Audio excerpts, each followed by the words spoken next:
The alarm system screamed through the corridors of the exploration vessel horizon as Captain Marcus Stone fought desperately to maintain control. Sparks flew from damaged control panels while the ship plummeted through the atmosphere of an uncharted world. This was supposed to be a routine survey mission, but a massive energy pulse from the planet's surface had disabled their systems completely. "Brace for impact," Marcus shouted into his communicator, though he knew he was the only one left conscious on the bridge. The rest of his crew had been knocked unconscious when the ship's artificial gravity failed during the initial pulse. The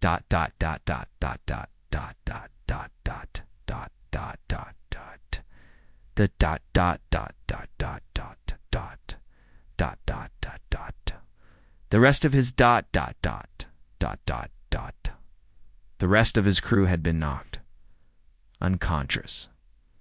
The rest of his crew had been knocked unconscious. Green and purple landscape rushed up to meet them as the horizon crashed into a crystalline forest with tremendous force. When Marcus regained consciousness, he found himself lying in the wreckage of his ship. Pain shot through his left arm, and blood trickled down his forehead. The horizon was completely destroyed, its hull split open like a broken egg. Emergency systems flickered weakly, casting eerie shadows through the twisted metal. He checked on his crew members, but his heart sank as he realized they hadn't survived the crash.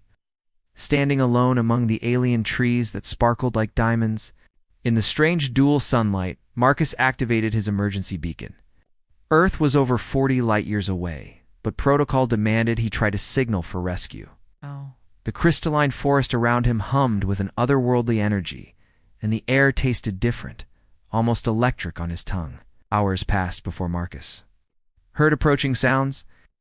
Heavy footsteps crunched through the crystal undergrowth, accompanied by what sounded like mechanical worry. He grabbed his sidearm and took cover behind a fallen tree trunk, watching as strange figures emerged from the forest. They moved with purpose, clearly searching for something. The beings that appeared were unlike anything in Earth's databases. They stood nearly 7 feet tall, with pale blue skin that seemed to shimmer in the light. Their faces were elegantly structured with large, golden eyes and silver hair that moved as if floating underwater. They wore form-fitting armor that appeared to be made from the same crystalline material as the trees around them. One of the searchers pointed directly at Marcus's hiding spot and spoke in a melodic language that sounded like wind chimes. They had detected him somehow, despite his concealment. Marcus raised his hands in surrender as the alien soldiers surrounded him, their weapons trained on his position. He had no choice but to trust that they might show mercy to a stranded survivor. The soldiers bound his hands with energy restraints that felt warm against his skin. As they marched him through the crystal forest, Marcus observed everything he could about his captors and their world. The trees seemed to respond to their presence, glowing brighter as they passed. Strange bird-like creatures with translucent wings flitted between the branches, their calls harmonizing with the forest's natural hum. They reached a massive structure that rose from the forest floor like a living mountain. It was clearly a city, but unlike any human architecture Marcus had ever seen. The buildings seemed to grow organically from the ground, their surfaces covered in the same crystalline formations as the trees. Bridges of pure light connected different levels. Beings similar to his captors moved gracefully through the air using some form of personal flight technology. Inside the structure, Marcus was brought before what appeared to be a holding area. The walls pulsed with soft light and the floor felt warm beneath his feet. His guards spoke among themselves in their musical language before leaving him alone. Despite his situation, Marcus felt a strange sense of peace in this place, as if the very air was designed to calm visitors. It was then that she appeared. A figure approached from the shadows, moving with such grace that she seemed to glide, rather than walk. She was clearly of the same species as his captors, but something about her was different. Her golden eyes held curiosity rather than suspicion, and her silver hair was adorned with delicate ornaments that caught the light like tiny stars. "You are the being from the sky vessel," she said, and Marcus was shocked to hear her speaking. His language, though with a melodic accent that made each word sound like music. "I am Princess Zara of Nexian Prime." "What are you called? Sky Traveler?" Marcus stared at her, struck by both her beauty and the gentle kindness in her voice. No human had ever prepared him for this moment, for meeting someone who was so clearly alien yet somehow familiar. When she reached out and touched his face with fingers that felt surprisingly warm, her golden eyes widened with wonder. "Is this what love feels like, Earthling?" she whispered, and Marcus felt his entire understanding of the universe shift in that single, impossible moment. Princess Zara led Marcus through hidden passages within the crystalline city, her movements careful and deliberate. She had dismissed his guards with royal authority, claiming she needed to interrogate the alien prisoner privately. In truth, she had never encountered anything like this strange being from the stars, and her curiosity overwhelmed all protocol. "Your people will search for me," Marcus said softly as they walked through corridors that seemed to pulse with living light. "When they find I'm missing, they might think your people hostile." He studied her profile as she guided him deeper into the structure, noting how her silver hair seemed to move independently, responding to emotions he couldn't yet read. Zara paused at a hidden doorway that opened at her touch. "My father, Emperor Drex, has already declared your arrival a potential threat to our world. General Torvin wishes to study you as a specimen." She looked back at him with those remarkable golden eyes. "I convinced them that interrogation would yield better results than dissection." The room she led him into was unlike any prison cell Marcus had ever imagined. Crystalline formations grew from the walls like frozen waterfalls, casting rainbow patterns across surfaces that seemed to breathe with inner light. A pool of clear, warm water occupied one corner, and what appeared to be growing furniture emerged from the floor at Zara's gesture. "This is beautiful," Marcus whispered, running his fingers along a wall that hummed softly at his touch. "Your entire world seems alive somehow." He winced as pain shot through his injured arm, and Zara immediately moved to his side with concern. "You were damaged," she said, her voice filled with worry. Without hesitation, she began examining his wounds with gentle fingers. "Our healing. Crystals can repair biological damage, but I do not know if they will work on your species." She pressed a small, glowing stone against his forehead where blood had dried, and Marcus felt warmth spread through his skull. "Why are you helping me?" Marcus asked, as the pain in his head began to fade. "Your people consider me a threat, yet you risk yourself to heal a stranger." He watched her face as she worked, noting how her features softened when she concentrated, making her appear younger and more vulnerable. Zara hesitated, her hand stilling against his arm as she applied another healing crystal. "When I first saw you in the detention chamber, I felt something I had never experienced before. Your species looks so different from ours, yet when I looked into your eyes, I saw the same fears and hopes that drive my own people." She met his gaze directly. "You were afraid, but you showed courage. You were alone, but you maintained dignity." Over the following hours, they talked in whispers, while Zara tended to his injuries. Marcus learned that the Nexion Empire had never encountered other intelligent species, despite their advanced technology. They had developed space travel, but focused on exploring their own star system rather than venturing beyond it. The appearance of his ship had created tremendous controversy among their leadership. "General Torvin believes your people are scouts for an invasion force," Zara explained as she helped Marcus clean his wounds in the warm pool. "Information about your military capabilities and send your ship's remains to our scientists for study." She looked troubled as she spoke. "My father listens to Torvin's counsel more often than I wish." Marcus dried himself with cloths that felt like silk but seemed to be grown rather than woven. "Eggs were explorers, not conquerors," he said earnestly. "Humanity has encountered other species before, and we've always sought peaceful contact when possible." He paused, realizing how that might sound to someone whose people had never met aliens. "Though I understand why your leaders might be suspicious." "Tell me about your world," Zara requested, settling beside him on a crystalline bench that molded itself to their bodies. "What is Earth like? How do your people live?" Her golden eyes sparkled with genuine curiosity, and Marcus found himself wanting to share everything about his home. He described blue skies and green forests, vast oceans and towering mountains. He told her about human cities with their chaotic energy, about art and music and literature that captured the human experience. As he spoke, he watched wonder bloom across her features, and he realized she was seeing his world through his words. experiencing Earth vicariously through his memories. Your people create beauty from imagination, Zara mused, after he finished describing a symphony concert he had attended on Mars Colony. We grow beauty from living crystal and shape light into art, but you make something from nothing through pure creativity. She touched his hand experimentally, comparing their different skin textures. This fascinates me more than I can express. In return, Zara shared stories of Nexion Prime. She described cities that sang with crystal harmonies, forests that responded to emotion and changed color based on the feelings of those who walked among them. She told him about her people's ability to communicate through bioelectric fields, how they could share emotions and memories through touch when they chose to open their minds. "Show me," Marcus said softly, and Zara's eyes widened with surprise. "It is forbidden to share minds with outsiders," she whispered, but her fingers lingered on his. "If my father discovered such intimacy, both of us would face severe punishment."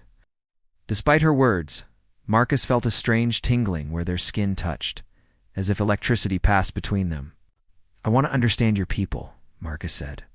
"If our species are going to coexist peacefully, we need to bridge the gap between our different ways of thinking." He squeezed her hand gently. "I trust you, Zara." The moment their minds connected, Marcus felt overwhelmed by sensation. Suddenly he could perceive the crystal city as Zara did, feeling its living presence and hearing the songs it sang. He experienced her memories of growing up in the royal palace, her loneliness despite being surrounded by courtiers, her dreams of exploring beyond their world's boundaries. Through their connection, Zara experienced human emotion in its raw intensity.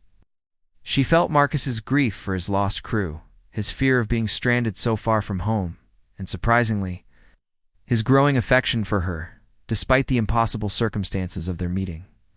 The intimacy of shared consciousness left them both breathless when the connection finally broke. "Now I understand why this is forbidden," Zara whispered, her voice trembling. "Such closeness between minds creates bonds that transcend loyalty to one's own species." She looked at him with new recognition, as if seeing him clearly for the first time. "You are no longer just an alien visitor, Marcus Stone. You have become something far more dangerous." "What am I now?" Marcus asked, though he suspected he already knew the answer. "You are someone I am beginning to love," Zara admitted.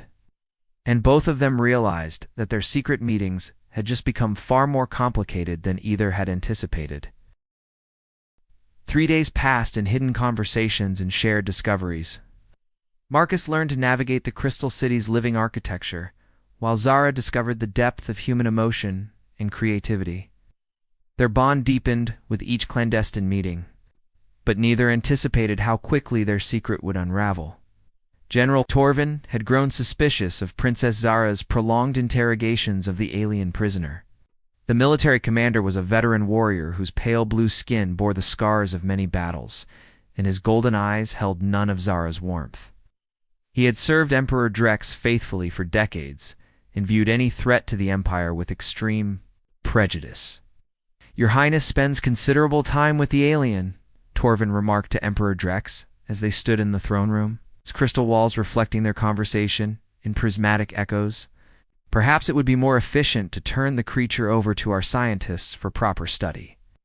Emperor Drex, whose silver hair had turned white with age, and whose golden eyes held the weight of ruling an entire world, considered his generals' words carefully.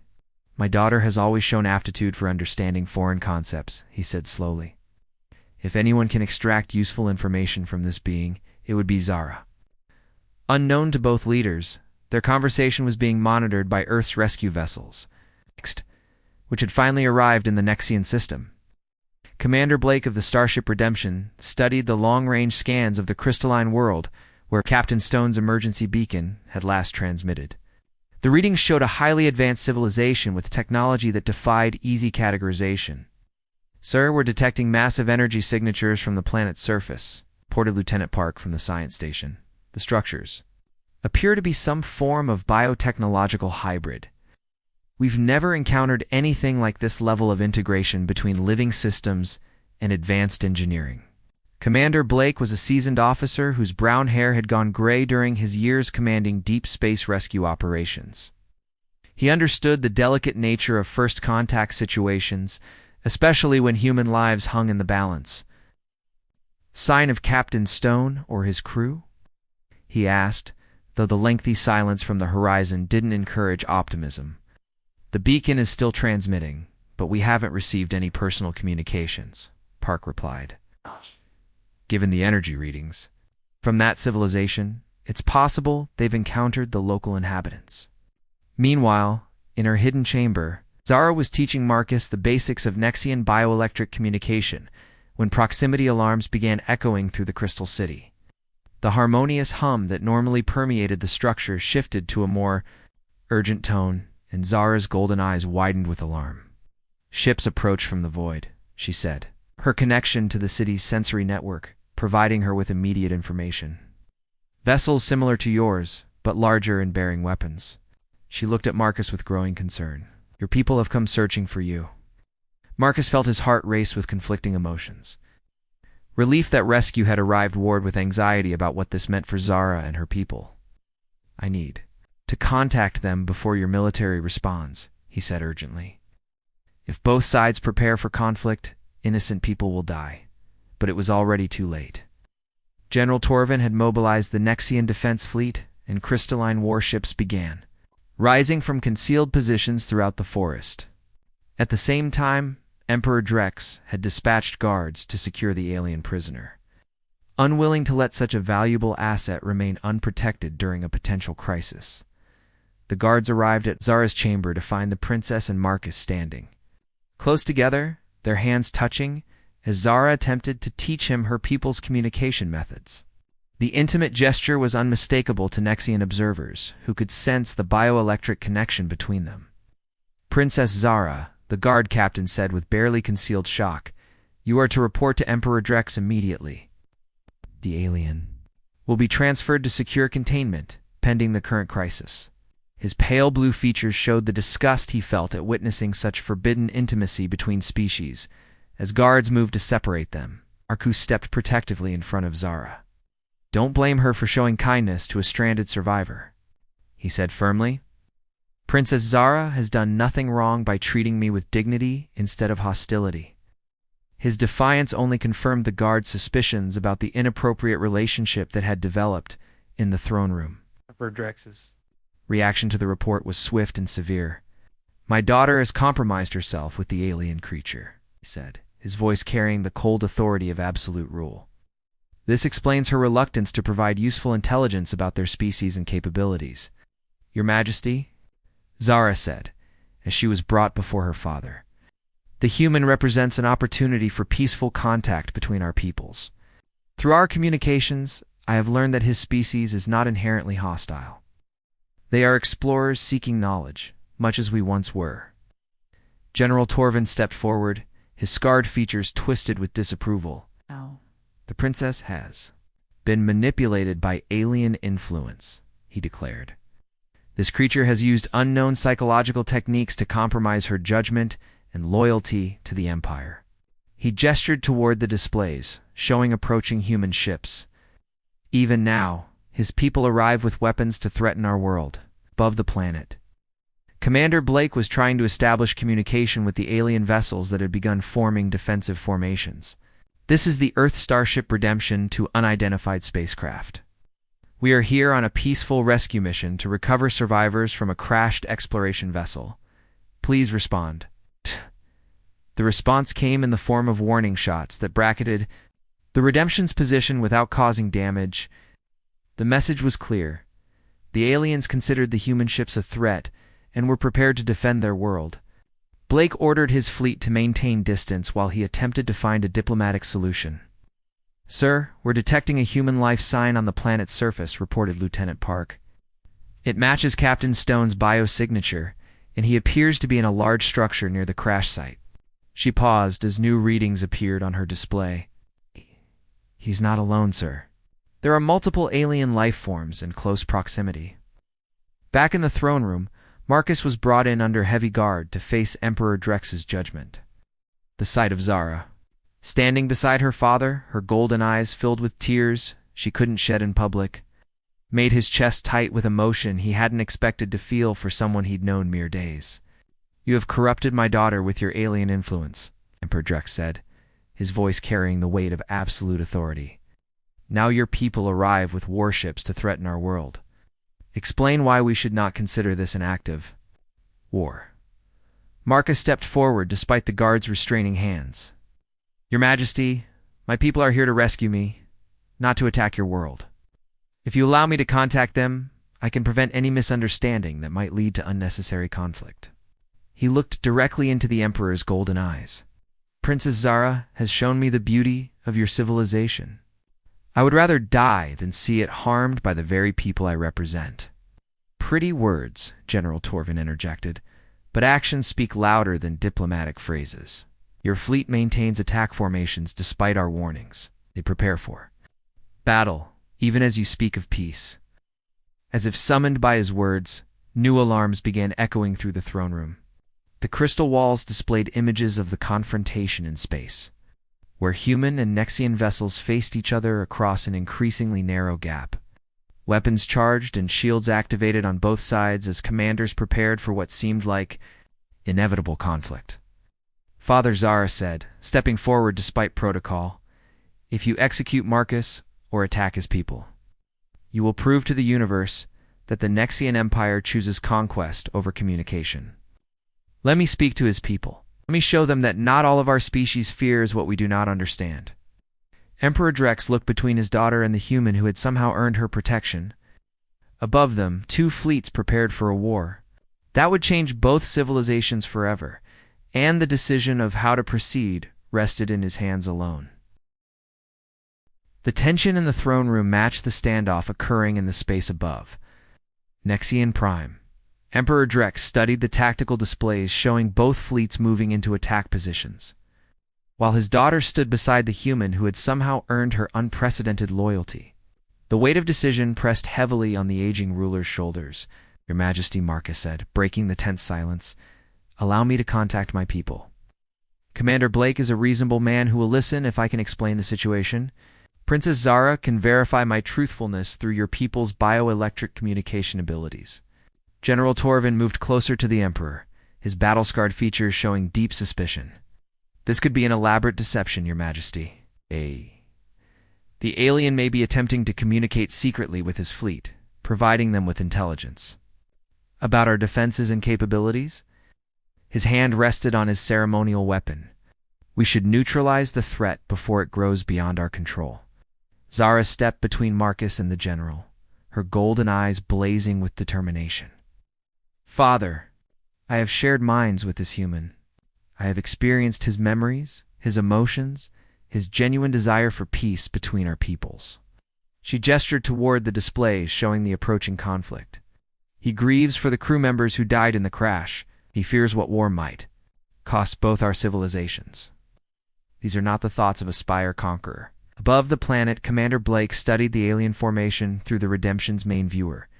The crystalline ships moved with organic grace, their hulls pulsing with internal light that suggested living technology far beyond human understanding. His weapons officer reported targeting solutions, but Blake held off on aggressive action. "Althor." "We're receiving a transmission from the planet's surface," Lieutenant Park announced. "It's Captain Stone's personal communicator, but the signal is being routed through alien technology." She paused, analyzing the readings. "The aliens are allowing him to contact us, sir." Blake straightened in his command chair. "Put him through, Lieutenant. Let's hear what our missing captain has to say." In the throne room, Marcus activated his communicator under the watchful eyes of Nexian guards. His heart pounded as he realized this conversation would determine whether two civilizations went to war or found a path toward peaceful coexistence. "Commander Blake, this is Captain Stone," he said, his voice steady despite the circumstances. "I'm unharmed and being held by the Nexian Empire, the civilization that inhabits this world. They are not hostile, sir. My crash was an accident, and they have treated me with dignity, despite their concerns about our intentions." Blake's relief was audible in his response. "Captain, we're prepared to extract you by force if necessary. The alien fleet has taken defensive positions, and we're reading massive energy buildups that suggest they're preparing weapon systems. Sir, that's exactly what we need to avoid, Marcus replied urgently. These people have never encountered other species before. They're as afraid of us as we might be of them in similar circumstances. Their defensive posture is natural caution, not aggressive intent. General Torvin listened to the exchange with growing frustration. The human tries to portray our legitimate security concerns as fear, he said to Emperor Drex. His people maintain attack formations while he speaks of peace. Actions reveal true intentions more clearly than words. Emperor Drex raised his hand. For silence, his attention focused on the conversation between the two humans. Through the Nexian communication system, he could hear not just words, but emotional undertones that revealed much about both speakers' mental states. Commander, Marcus continued, I'm going to put you in contact with Princess Zara of the Nexian Empire. She speaks our language and can explain their people's perspective. If we can establish genuine communication, this crisis can be resolved. Without bloodshed, Zara stepped forward, her silver hair catching the light from the crystal walls as she spoke into the communicator. Commander Blake, I am Zara, daughter of Emperor Drex. Your captain has shown us that humans can be honorable and peaceful, despite possessing advanced weapons and technology. We wish to avoid conflict between our peoples.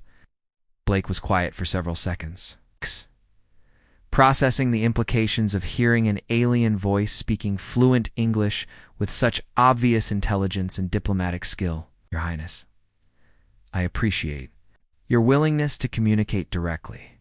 However, my sensors show your fleet maintaining weapon locks on my ships. That makes meaningful dialogue difficult. Just as your formation suggests preparation for attack on our world, Zara replied diplomatically. Perhaps both fleets could withdraw to safer distances while our leaders discuss terms for peaceful resolution. She looked at her father silently. Pleading for his support, Emperor Drex stepped closer to the communicator, his voice carrying the authority of absolute rule. Human Commander, I am Emperor Drex of the Nexian Empire. Your captain has convinced my daughter that your species can be reasoned with, despite your aggressive approach to our world. His golden eyes fixed on Marcus as he spoke. If you truly seek peaceful resolution, prove it by withdrawing your weapons from our space. General Torvin's frustration erupted at the Emperor's words. Your Majesty, this is exactly the manipulation I warned against. The aliens use diplomatic language to mask their true intentions while maintaining superior tactical positions. He activated his own communicator to address the human fleet directly. Human vessels, you have 1 hour to depart our space or face the consequences of invading the Nexian Empire. The unauthorized communication created immediate chaos. Emperor Drex's features hardened with anger at his general's insubordination, while Marcus realized that the military faction threatened to derail any hope for peaceful resolution. Commander Blake, Marcus said quickly, you're dealing with internal political divisions similar to what we might face in Earth's government. General Torvin represents the military perspective, but Emperor Drex holds ultimate authority. Don't let one faction force us into unnecessary conflict. Above the planet, Blake faced his own difficult decision. His orders were to rescue Captain Stone, but the situation had evolved far beyond a simple extraction mission. Any aggressive action could trigger a war between species that might otherwise become allies. All human vessels, this is Commander Blake, he announced on the fleet frequency. We will withdraw to minimum safe distance and power down weapons as a gesture of good faith. Captain Stone, you have 1 hour to arrange whatever diplomatic solution you can manage. The announcement drew immediate protests from Blake's own officers, but the commander understood that sometimes preventing war required accepting calculated risks. In the throne room, Emperor Drex nodded with approval at the human gesture. General Torvin, the Emperor said coldly, you will stand down and await further orders. Any additional unauthorized communications will be considered acts of treason against the crown. His attention returned to Marcus and Zara. You have purchased time with human restraint, but time alone will not solve the fundamental problem. Marcus looked at Zara, seeing his own determination reflected in her golden eyes. Your Majesty, what if we proposed something unprecedented? A joint colony where both species could live and work together, proving that cooperation is possible, despite our differences? A demonstration of peace rather than mere promises, Zara added, her voice filled with growing excitement. Start small, build trust gradually, and show both our peoples that former strangers can become genuine allies. Emperor Drex considered their words while studying the tactical displays that still showed two fleets facing each other in the darkness of space. The decision he made in the next few minutes would echo through the history of both civilizations, determining whether first contact became humanity's greatest triumph or its most tragic mistake. 6 months after the near disaster above Nexian Prime, Marcus Stone stood on the observation deck of Harmony Station, the first joint human-Nexian settlement. The crystalline spires of the Nexian residential section sparkled in the morning sunlight, while human-designed modules provided a comfortable contrast with their practical metal and polymer construction. It was a strange but beautiful combination that reflected the growing cooperation between their peoples. The morning crystal choir is particularly beautiful today, Zara observed as she joined him at the observation window. Her silver hair was now adorned with small, human-made ornaments that Marcus had given her, tiny tokens that represented their deepening relationship despite the challenges they had faced. Marcus smiled as he listened to the harmonic sounds produced by the Nexian crystal gardens as they responded to the changing light. Your people's ability to create living art still amazes me, he said, taking her hand in his. The bioelectric connection that formed between them had become natural and comfortable, a gentle sharing of emotions that enhanced their communication. Through the transparent walls, they could see the colony's central plaza, where humans and Nexians worked together on various projects. Children of both species played together, their laughter creating a universal language that needed no translation. The sight never failed to move Marcus, who remembered the fear and suspicion that had nearly led to war. Captain Stone to the communication center, announced the station's artificial intelligence system, interrupting their quiet moment. Priority message from Earth Command arriving in 5 minutes. Marcus squeezed Zara's hand gently. Probably more questions about the trade negotiations with your father's government, he said. Their success at Harmony Station had opened doors for broader cooperation between Earth and the Nexian Empire. Though progress remained slow and carefully monitored, as they walked through the station's corridors, they passed laboratories where human scientists worked alongside Nexian biotechnicians to understand each other's approaches to technology.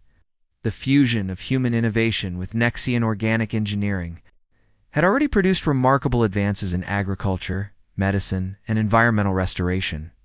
Dr. Martinez thinks she's close to a breakthrough in crystal matrix computing, Marcus mentioned as they observed one particularly active research lab.